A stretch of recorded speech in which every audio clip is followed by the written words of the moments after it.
இந்த நோட்ஸ் மேக்கிங்கை நான் எப்படி அதனோட டேஸ்ட்டை எப்போ நான் இது பண்ணேன் அப்படின்னா, நான் எடுத்த நோட்ஸில் இருந்து மட்டுமே 122 கொஸ்டின்ஸ் நான் அட்டன் பண்ணேன். அதுக்கப்புறம் நான் என்ன பண்ணேன்னா, ஃபஸ்ட்டு ரொம்ப வெறுப்பாக இருக்கும். இதை இந்த 4 பேஜை படித்து நான் நோட்ஸ் எடுக்கணும் அப்படின்னு ரொம்ப வெறுப்பாக இருக்கும்.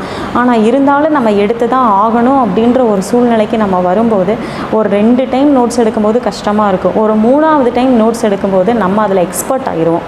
நான் நோட் மேக்கிங் எனக்கு இந்த நோட்ஸ் மேக் பண்ணுறது அப்படின்றது எனக்கு எப்போ இப்படி நோட்ஸ் மேக் பண்ணி படித்தா தான் நம்ம ஜெயிப்போம் அப்படிங்கிறது எப்போ தோணுச்சுன்னா, நான் என்னோடய எக்ஸாமில் ரொம்ப கம்மியான மார்க்ஸில் என்னோடய வெற்றியை மிஸ் பண்ணும்போது தான் எனக்கு நம்ம சரியாக படிக்கலை. அப்போ சரியாக படிக்கலை அப்படின்னா எதுவுமே நம்ம நோட்ஸாக எடுத்து வச்சு படிக்காமல் சும்மா புக்கில் அண்டர்லைன் பண்ணி மட்டும் படிச்சுட்டு போகிறோம். நோட் மேக்கிங்கோடைய பலம் அப்படின்னா அது நம்ம அந்த பர்சன் மெமரியே இல்லாத பர்சனாக இருந்தாலும் அந்த நோட் மேக்கிங் மூலமாக அந்த பர்சனுடைய மெமரி பவர் இன்க்ரீஸ் ஆகும். ஏன்னா என் மெமரி பவர் எனக்கு அப்படி இன்க்ரீஸ் ஆனதாக நான் ஃபீல் பண்ணுறேன்.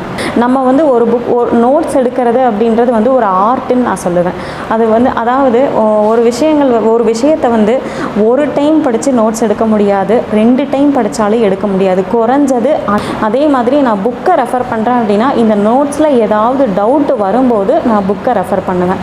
அதே மாதிரி நோட்ஸ் எழுதும்போது அந்த பேஜ் ஃபுல்லாக அந்த சைடு ஃபுல்லாக கவர் ஆகிற மாதிரி நோட்ஸ் எழுத மாட்டேன். எப்போவுமே 2 சைடும் கோடு போட்டு வச்சுட்டு அந்த சென்டர் போர்ஷன் மட்டும்தான் என்னோடய ரிட்டன் நோட்ஸுக்கு யூஸ் பண்ணுவேன். அந்த லெஃப்ட் சைடும் ரைட் சைடும் அடிஷ்னலாக ஏதாவது எழுதி வைக்கிறதுக்காக அந்த பிளேசஸை நான் யூஸ் பண்ணிப்பேன். அந்த அடிஷ்னல் திங்ஸ் யூத் பேப்பரின் நேம் வணக்கம். மறக்காமல் சப்ஸ்கிரைப் பண்ணுங்கள், பக்கத்தில் இருக்க பெல் ஐகானை கிளிக் பண்ணுங்கள். தேங்க்யூ. என்னோடய நேம் ரஞ்சிதா தேவி. நான் அட் ப்ரெசண்ட் நான் டிஸ்ட்ரிக்ட் சோஷியல் வெல்ஃபேர் ஆஃபீஸர் சேலமில் ஒர்க் பண்ணிகிட்ருக்கேன். ப்ரீவியஸ்லி நான் sector Tiruppur district and Namakkal district 2 டிஸ்ட்ரிக்டில் ஒர்க் பண்ணியிருக்கேன். தென் போலீஸ் டிபார்ட்மெண்ட்டில் சோஷியாலஜிஸ்ட் அப்படின்ற post, social justice and human rights ADGP HJHRன்னு சொல்லுவாங்க. தென் போலீஸ் ஹெட் குவார்ட்டர்ஸில் டிஜிபி ஆஃபீஸில் டிஜிபியோட கண்ட்ரோலுக்கு கீழே வரக்கூடிய ஒரு டிபார்ட்மெண்ட்டில் ஒர்க் பண்ணேன். அதுலேயும் ஸ்டேட் ஃபஸ்ட்டு வாங்கினேன். தென் இதுலேயும் டிஸ்ட்ரிக்ட் சோஷியல் வெல்ஃபேர் ஆஃபீஸராக இருக்கும்போது இந்த போஸ்ட்லேயும் நான் ஸ்டேட் ஃபஸ்ட்டு வாங்கி சேலம் டிஸ்ட்ரிக்டில் ஆர்டர்ஸ் வாங்கினேன். நான் இப்போ நோட்ஸ் ப்ரிப்பேர் பண்ணுறேன் அப்படின்னா அதை ரிட்டனாக அப்படியே எழுதிட்டே போக மாட்டேன், டிராஃப்ட் மாதிரி எழுதிட்டே இருக்க மாட்டேன். அதில் பார்த்தோம் அப்படின்னா ஒரு நோட்ஸுக்கும் டயக்ராம் போடுவேன், சார்ட் போடுவேன், ஏதாவது பொம்மை போட்டு அதை டிஃப்ரென்ஷியேட் பண்ணி வச்சுப்பேன். ஸோ அதே மாதிரி நிறைய கலர் பென்ஸ் யூஸ் பண்ணி இப்போ மெயின் டாபிக் இருக்கும், சப் டாபிக் இருக்கும், சப் டிவிஷன் டாபிக் இருக்கும், அதுக்கு கீழே 1 2 3 போட்டு எழுதுகிற மாதிரி டாபிக் இருக்கும். ஒன்றையும் நான் டிஃப்ரென்ஷியேட் பண்ணி காமிப்பேன். இப்போ ஃபார் எக்ஸாம்பிள் ஜிஎஸ் படிக்கிறேன் அப்படின்னா இப்போ ஜிஎஸ்சில் இப்போ சாயில் பற்றி நான் ஒரு நோட்ஸ் எடுக்கணும். இப்போ 7 8 டைப் ஆஃப் சாயில் இருக்குது. இந்த ஸ்டேட்டில் இவ்வளோ இந்த மாதிரி இருக்குது அப்படின்னா அதை நான் நோட்ஸாக எடுக்க மாட்டேன். இந்தியா மேப் வரைஞ்சி அந்த மேப்பில் அந்த சாயிலினோட கலர் பென் வச்சு அந்த சாயில் எங்கெங்கெல்லாம் இருக்கும் எப்போவுமே அது என்னோடய பார்வையில் படுற மாதிரி வச்சுக்குவேன். அதே மாதிரி அந்த சாயிலினுடைய ஸ்பெஷல் குவாலிட்டி என்ன அப்படின்றத நான் அங்கங்கே வரைஞ்சி வச்சுப்பேன். இப்போ ஃபார் எக்ஸாம்பிள் இப்போ ஒரு இடத்துல பிளாக் சாயில் இருக்குது அப்படின்னா அந்த பிளாக் சாயிலுக்குள்ளே அந்த ஒரு ஸ்கெட்ச் அந்த பிளாக் கலர் இதை ரவுண்ட் பண்ணி அந்த இடத்துல காட்டன் அதிகமாக விளையும் அப்படின்னா அந்த காட்டனுக்கு உண்டான அந்த பிக்சரை வரைஞ்சி வச்சுப்பேன். ஸோ இந்த மாதிரி நம்ம ஒரு விஷயத்தை படிக்கும்போது அதை நம்ம அப்ஜெக்டிவாக போடுறதுக்கும் அது மறக்காது, ரிட்டனாக எழுதுறதுக்கும் அது மறக்காது. இப்போ நோட்ஸ் ப்ரிப்பரேஷன் பொறுத்த வரைக்கும் என்னென்னா இப்போ நிறைய டாபிக்ஸை நம்ம ஒரே நோட்டில் எழுதி வச்சுக்கலாம், கொஞ்சம் கொஞ்சமாக பைஃபர்கேட் பண்ணி எழுதி வச்சுக்கலாம். இப்போ இன்றைக்கி ஒரு நாள் நான் 3 சப்ஜெக்ட்ஸு 3 டாபிக் இல்லை 3 சப்ஜெக்ட்ஸ் நான் படிக்கணும் அப்படின்னா நான் அதுக்காக 3 புக்கை நான் ஹோல்டு பண்ணிட்டு போகணுன்ற அவசியம் இல்லை. என்னோடய நோட்ஸை பார்த்தே நான் படிச்சுப்பேன். எனக்கு எப்போவுமே நான் நோட்ஸை மட்டும்தான் ரெஃபர் பண்ணுவேன். ஆனால் அந்த நோட்ஸ் மற்றவங்க எழுதி கொடுக்குற நோட்ஸாக இருக்கக்கூடாது, அது நான் எழுதின நோட்ஸாக இருக்கணும். அப்போ தான் அது எனக்கு புரியும். அதே மாதிரி நான் புக்கை ரெஃபர் பண்ணுறேன் அப்படின்னா இந்த நோட்ஸில் ஏதாவது டவுட் வரும்போது நான் புக்கை ரெஃபர் பண்ணுவேன். அதே மாதிரி நோட்ஸ் எழுதும்போது அந்த பேஜ் ஃபுல்லாக அந்த சைடு ஃபுல்லாக கவர் ஆகிற மாதிரி நோட்ஸ் எழுத மாட்டேன். எப்போவுமே 2 சைடும் கோடு போட்டு வச்சுட்டு அந்த சென்டர் போர்ஷன் மட்டும்தான் என்னோடய ரிட்டன் நோட்ஸுக்கு யூஸ் பண்ணுவேன். அந்த லெஃப்ட் சைடும் ரைட் சைடும் அடிஷ்னலாக ஏதாவது எழுதி வைக்கிறதுக்காக அந்த பிளேசஸை நான் யூஸ் பண்ணிப்பேன். அந்த அடிஷ்னல் திங்ஸ் எழுதின ஆல்ரெடி நோட்ஸ் எழுதின கலர் பென்லேயே எழுதக்கூடாது. டிஃப்ரென்ஷியேட் கலர்ஸ் யூஸ் பண்ணி நம்ம எழுதினோம் அப்படின்னா அது வந்து நம்மளுக்கு அவ்வளோ சீக்கிரம் எதுவுமே மறக்காது. இப்போ டிஃப்ரெண்ட் கலர்ஸ் பென் யூஸ் பண்ணி நம்ம நோட்ஸ் தயார் பண்ணோம் அப்படின்னா அந்த விஷயங்கள் என்னை பொறுத்த வரைக்கும் எனக்கு அப்படி எதுவுமே மறக்கலை. அது எனக்கு ரொம்ப யூஸ்ஃபுல்லாக இருந்தது. இப்போ வந்து ஒரு சில கொஸ்டின்ஸ் கேட்குறாங்க அப்படின்னா எனக்கு அந்த நம்ம இந்த கலரில் எழுதி வச்சுருந்தோம்ல அந்த மாதிரி யோசித்து கூட நான் ஆன்சர் போட்டு அது கரெக்டான இஷ்யூஸும் இருக்குது. பேசிக்காக வந்து ஃபஸ்ட்டு வந்து என்ன பண்ணுவேன் அப்படின்னா, நான் யூஸ்வலாக எனக்கு அந்த மடித்து வைக்கிற நோட்ஸ் அந்த மாதிரியெல்லாம் வாங்க மாட்டேன். பைண்ட் பண்ண நோட்டு, அட்டை போட்ட நோட்டு தான் வாங்குவேன். அந்த நோட்டில் வந்து இனிஷியலாக ஃபஸ்ட்டு எழுதுறது சிலபஸை அந்த நோட்டில் நான் எழுதி வச்சுப்பேன். சிலபஸை எழுதி வச்சுட்டு தான் அடுத்து ஒரு டாப்பிக்காக நான் ப்ரொசீட் பண்ணுவேன். அதே மாதிரி இப்போ 4 புக்கு 5 புக்கு எடுத்துகிட்டு போய் ஹோல்டு பண்ணி வச்சுக்கிறத விட அந்த நோட்ஸை வந்து நம்ம பேக்கில் எப்போவுமே நோட்ஸை வச்சுக்கணும். அந்த நோட்ஸ் வந்து நம்ம ஃப்ரீயாக இருக்கிற டைமு, அந்த டைமெல்லாம் நம்ம மொபைல் பார்த்து படிக்கிறத விட நோட்ஸை பார்த்து படித்தோம் அப்படின்னா வந்து அது ஹைலி யூஸ்ஃபுல். என்னோடய நோட்ஸ் மேக்கிங் வந்து எனக்கு ரிவிஷன் பண்ணுறதுக்கும் எனக்கு மறந்து போகாமல் இருக்கிறதுக்கும் ரொம்ப யூஸ்ஃபுல்லாக இருந்தது. என்னோடய நோட்ஸ் வந்து எனக்கு மறக்கவே மறக்காது. ஏன்னா ஒரு புக்கில் வந்து 4 லைன் 5 லைன் இருக்குது அப்படின்னா அதை நான் படித்து புரிஞ்சு அதை 2 லைனாக நான் எழுதி வச்சுப்பேன். ஸோ அதனால் வந்து எனக்கு அவ்வளோ சீக்கிரம் மறக்காது. புக்ஸில் வந்து லெட்டர்ஸ் ரொம்ப குட்டியாக இருக்கும், ரொம்ப டார்க்காக இருக்காது. ஒரு சில புக்ஸ் வந்து லெட்டர்ஸ் எல்லாம் ரொம்ப லைட்டாக இருக்கும், அதனால் வந்து அதுக்கு மைண்டில் நிற்காது. ஆனால் இதே வந்து நம்ம வந்து ஒரு நோட்ஸ் எடுக்கிறது அப்படின்றது வந்து ஒரு ஆர்ட்டுன்னு நான் சொல்லுவேன். அது வந்து அதாவது ஒரு விஷயத்தை வந்து ஒரு டைம் படித்து நோட்ஸ் எடுக்க முடியாது, 2 டைம் படித்தாலும் எடுக்க முடியாது. குறைஞ்சது 5 டைம் படித்தா தான் அந்த ஒரு பேராகிராஃபை நம்மளால் 2 லைனாக சுருக்க முடியும். அந்த 2 லைனை வச்சு ஒரு பேராகிராஃப் இல்லை ஒரு பேஜே நம்ம எழுதலாம். அந்த கண்டென்ட் நம்மளுக்கு சப்ஜெக்டிவ் அந்த விஷயத்தில் நம்மளுக்கு சப்ஜெக்டிவ் நாலேஜ் இருந்தது அப்படின்னா அந்த ஒரு டாப்பிக்கில் ஒரு இஷ்யூ வச்சு நம்ம ஃபுல்லாக ஒரு பேஜே நம்ம மேக் பண்ணக்கூடிய கெப்பாசிட்டி நம்மளுக்கு இருக்கும். அதுக்கு வந்து நல்லா தரோவாக படித்து அந்த விஷயத்தில் சப்ஜெக்டிவ் நாலேஜ் இருந்தது அப்படின்னா நம்ம அதில் எக்ஸ்பர்ட். நோட் மேக்கிங்கோடைய பலம் அப்படின்னா அது வந்து அந்த பர்சன் வந்து மெமரியே இல்லாத பர்சனாக இருந்தாலும் அந்த நோட் மேக்கிங் மூலமாக அந்த பர்சனுடைய மெமரி பவர் இன்க்ரீஸ் ஆகும். ஏன்னா என் மெமரி பவர் எனக்கு அப்படி இன்க்ரீஸ் ஆனதாக நான் ஃபீல் பண்ணுறேன். ஒரு விஷயத்தை வந்து நம்ம படிச்சுட்டே போயிட்டு இருந்தோம்னு வச்சுக்கோங்க சார், அதுக்குள்ளே இருக்கிற அப்ஜெக்டிவ் என்ன அப்படின்றது அதனோட இம்பார்ட்டன்ஸ் என்ன, அந்த கான்செப்டோட இம்பார்ட்டன்ஸ் என்ன அப்படிங்கிறது வந்து இப்போ வந்து நம்ம இன்றைக்கி ஒரு டாபிக் வந்து ஒரு புக்கில் படிச்சுட்ருக்குறோம் அப்படின்னா அதை நம்ம நோட்ஸ் எடுக்க மாட்டோம். ஓகே இன்றைக்கி இந்த டாபிக் முடிச்சிட்டோம், நாளைக்கு நம்ம அடுத்த டாபிக் படிப்போம், நாளைக்கு அடுத்த டாபிக் படிப்போம். 3வது டாபிக் படிக்கும்போது முதல் டாப்பிக்கை எடுத்து பார்த்தோம் அப்படின்னா நம்மளுக்கு சுத்தமாக ஞாபகமே இருக்காது. ஆனால் இதே வந்து நம்ம முதல் டாப்பிக்கையும் நோட்ஸ் எடுத்து 2வது டாப்பிக்கையும் நோட்ஸ் எடுத்தோம் அப்படின்னா 3வது டாப்பிக்கை படிக்கும்போது இதில் இருக்கிற பாயிண்ட்டை இங்கே எந்த இடத்துலையாவது கார்லேட் பண்ண முடியுமா அப்படின்ற கான்செப்ட் வந்து நம்ம வந்து நோட் மேக்கிங் பண்ணும்போது தாங்க சார் தெரியும். அதர்வைஸ் இப்போ இருக்கிற டிஎன்பிஎஸ்சியில் இப்போ கேட்குற எல்லா கொஸ்டின்ஸுமே வந்து அனலிட்டிக்கல் பாயிண்ட் ஆஃப் வியூவில் தான் கேட்குறாங்க. எந்த கொஸ்டினுமே வந்து டைரக்ட் கொஸ்டினே கிடையாது. ஒரு கான்செப்டை இன்னொரு கான்செப்டோட மேட்ச் பண்ணி தான் கேட்குறாங்க. அப்போ நோட் மேக்கிங் வந்து இஸ் ஹைலி யூஸ்ஃபுல். ஒரு கான்செப்டை இன்னொரு கான்செப்டோட இன்டகிரேட் பண்ணி படிக்கிறதுக்கு அது ரொம்ப யூஸ்ஃபுல்லாக இருக்கும் சார். ஏன் வந்து நான் நோட் மேக்கிங் எனக்கு இந்த நோட்ஸ் மேக் பண்ணுறது அப்படின்றது எனக்கு எப்போ வந்து இப்படி நோட்ஸ் மேக் பண்ணி படித்தா தான் நம்ம ஜெயிப்போம் அப்படிங்கிறது எப்போ தோணுச்சுன்னா, நான் வந்து என்னோடய எக்ஸாமில் ரொம்ப கம்மியான மார்க்ஸில் வந்து என்னோடய வெற்றியை மிஸ் பண்ணும்போது தான் வந்து எனக்கு வந்து நம்ம வந்து சரியாக படிக்கலை. அப்போ சரியாக படிக்கலை அப்படின்னா எதுவுமே வந்து நம்ம நோட்ஸாக எடுத்து வச்சு படிக்காமல் சும்மா புக்கில் அண்டர்லைன் பண்ணி மட்டும் படிச்சுட்டு போகிறோம்.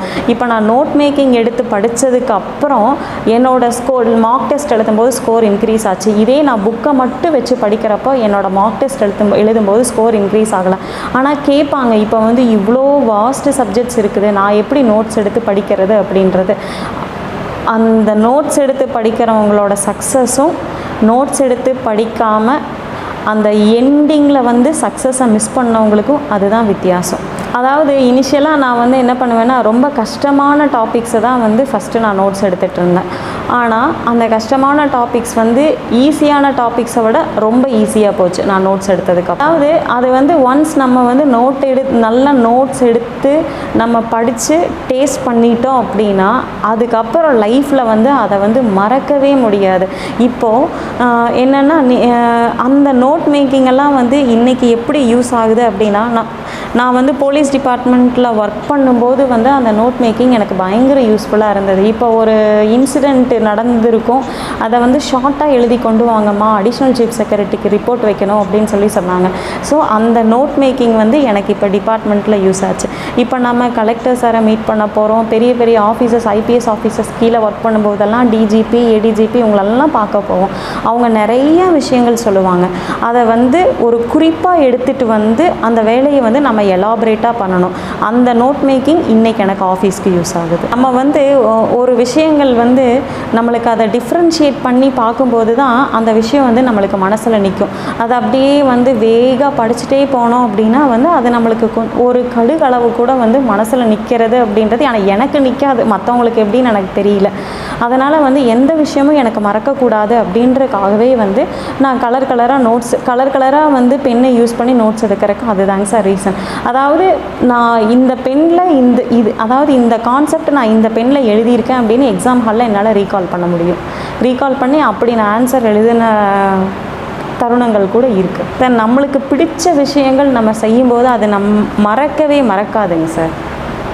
ஸோ அந்த மாதிரி தான் சொல்லுவேன். நம்மளுக்கு இப்போ ஏதாவது ஒரு விஷயம் பிடிச்சிருச்சு அப்படின்னா அதை நம்ம திரும்ப செய்வோம். எனக்கு வந்து ஃபஸ்ட்டு ரொம்ப வெறுப்பாக இருக்கும், இதை வந்து இந்த 4 பேஜை படித்து நான் நோட்ஸ் எடுக்கணும் அப்படின்னு ரொம்ப வெறுப்பாக இருக்கும்.